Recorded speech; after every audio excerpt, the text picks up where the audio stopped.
Hi, this is Deborah Clutter. I have a new block for you today. This one is called Offset Sun, and this is a 12-inch block that we're going to be working on in the video. This block does include a little bit of applique, but it's super easy. You can sew it on with your sewing machine. You can hand sew it. You could fuse it down if you want.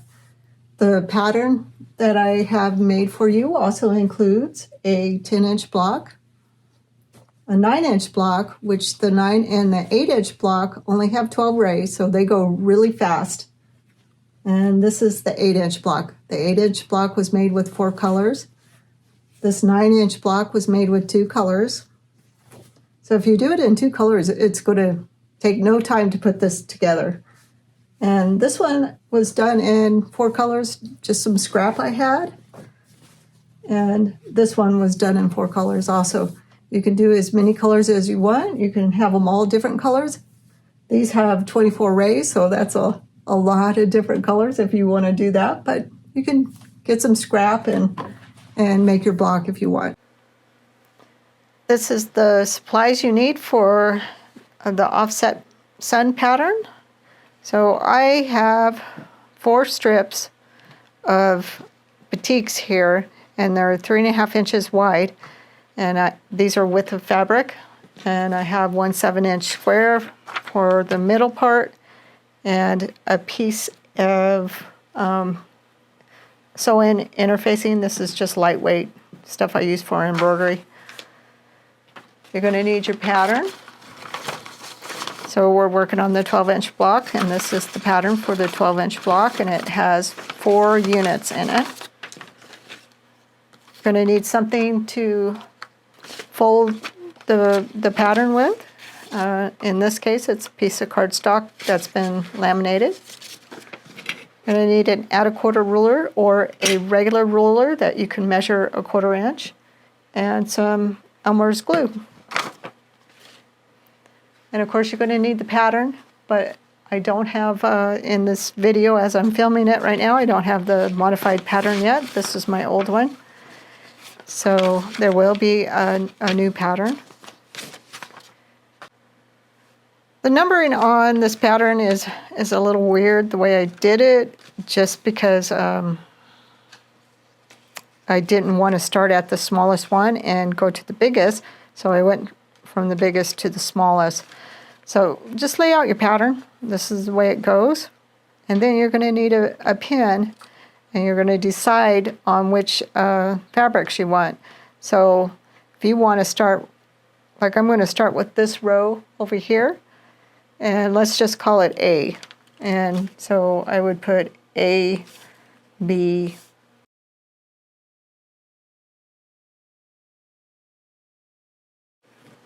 so if you did that away, then you should get a variation every 4th one. So there's 4, 1, 2, 3, 4. So every 4th one, or every set of 4, there'll be another set that looks exactly like that. So we're going to start off with that. And how you're going to work this is, take for instance your A strip. And since this is batiks, it really doesn't have a right or wrong side. So we're just going to line, we're going to fold over the A. It actually has to go this way. Fold over the A, put some glue on it.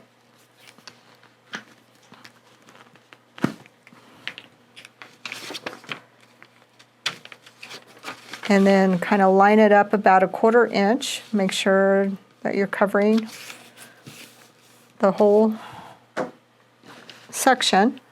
And then you're going to find, so it's a little bit hard. We can't just, line them up like this, because they have to, they all don't start on the edge. So it looks like the next one, this one starts on B, this one starts on C, and this one starts on D, just like that. So A,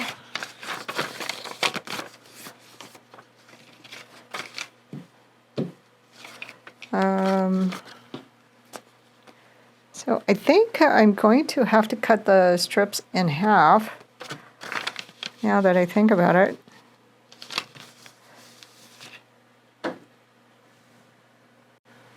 So I did cut the strips in half. This is the first time I've made the 12-inch size, so I'm just kind of trying to figure it out on the fly here.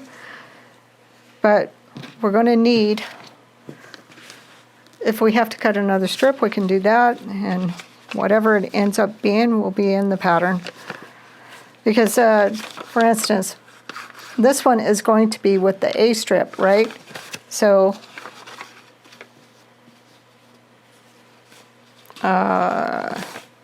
I need to put the A strip underneath it so that I can sew it on, right? And for this one, this is the A strip.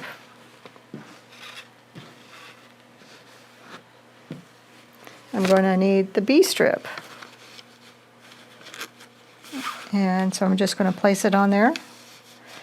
And so this is the B, and it ends right here. So we just need to make sure we have enough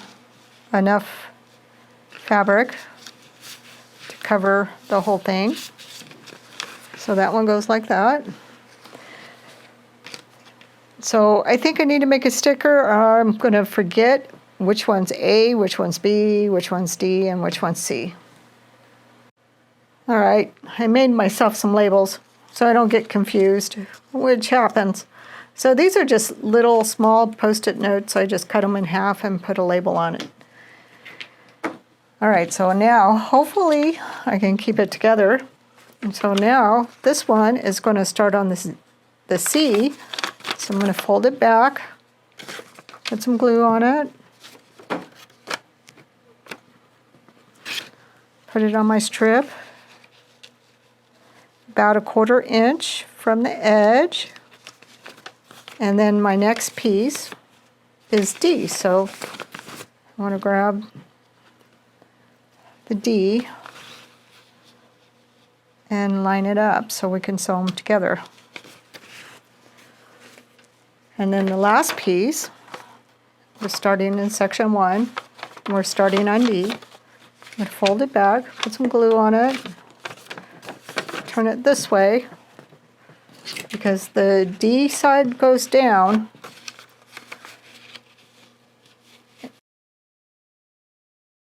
So here's the C strip that we need to put it together with. All right, I'm ready to sew. We're just going to turn this way and set our stitch length to 1.8. I'll have my hover foot on. Okay, so this is going to make more sense now that we've sewn the fabric on, hopefully. So this is covering section 1, and here's section 2. I'm just going to iron it real quick.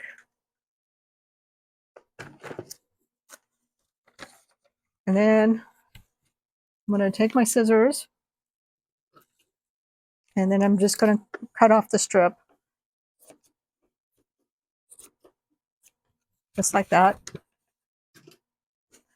And I want to make sure my labels stay on there though, so I remember exactly what they are. Looks like I lost one. Find it here in a second. There it is. Well, that is weird, because it doesn't have any writing on here, and I swear I wrote on all of them. Oh, I know what it is. That was freaking me out there for a second. I used a friction pin on it, and it disappears with the heat. I thought I was losing my mind. Okay, so you could set those aside for right now. That was pretty funny. All right, and then we're just going to do the next one.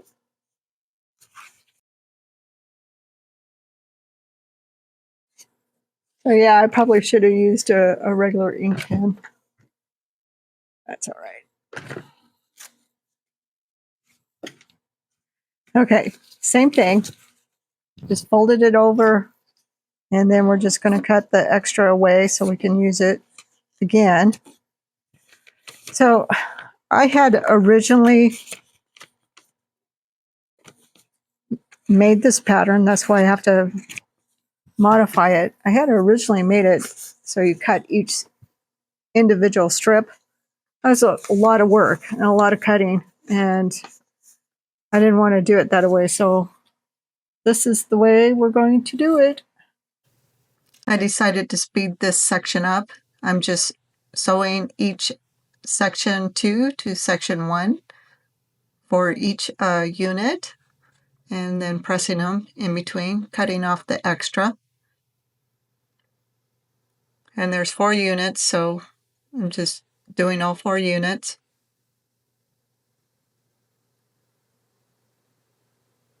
Of course, I had to write the letters on there again because they were all done in the friction pen. And then now I'm getting ready to start on section 3. So I have to trim off the fabric to 1/4 inch, find the next color, and start laying it out on the fabric, then attaching or sewing it down. And I'm going to do this for all 4 sections. I'm going to iron, cut off the extra, and then sew on section 3 on all 4 units.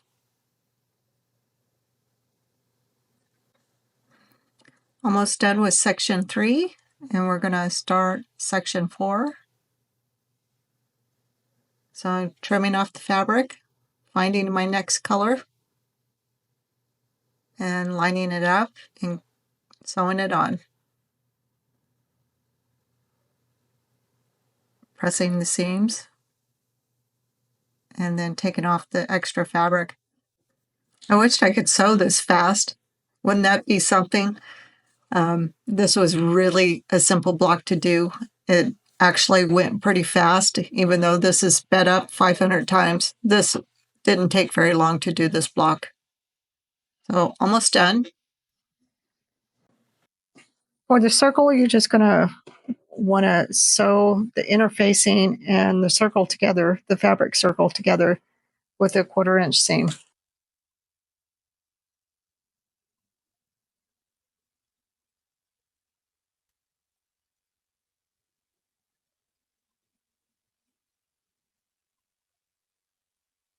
And then you're just going to trim 1/4 inch away from the stitching that you made, which is pretty much the line. I'm just making a little X. And then we'll just take it to the iron and iron it flat.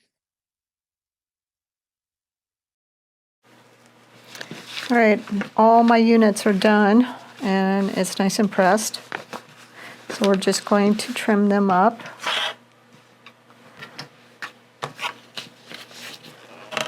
So you're just going to trim on the outside line.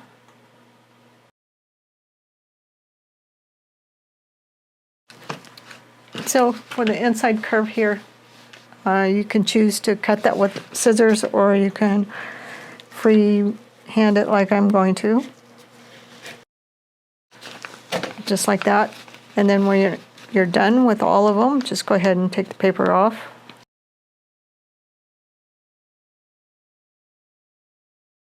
There's really only one way this block goes together. I'm going to take this to the sewing machine and sew this up. All right, so just going to sew it together in rows like I would normally sew any block. So normally I start with the top row and then I sew the bottom row together. And then I'm just going to sew the sides together without pressing in between. And then after I'm done, I'll take it all to the iron and iron it flat. Used just some white Elmer's glue and glued the circle down. It's about 1/4 inch from the edge, hopefully. That's what it looks like on the back side. Because I'm going to hand applique this down.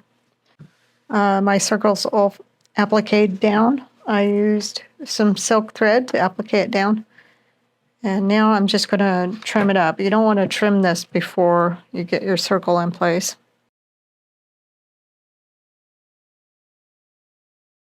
There you go. I think it looks beautiful. Turned out really good. I hope you liked this video, and please download the pattern. It is available in the link in the description, and thank you for watching my video.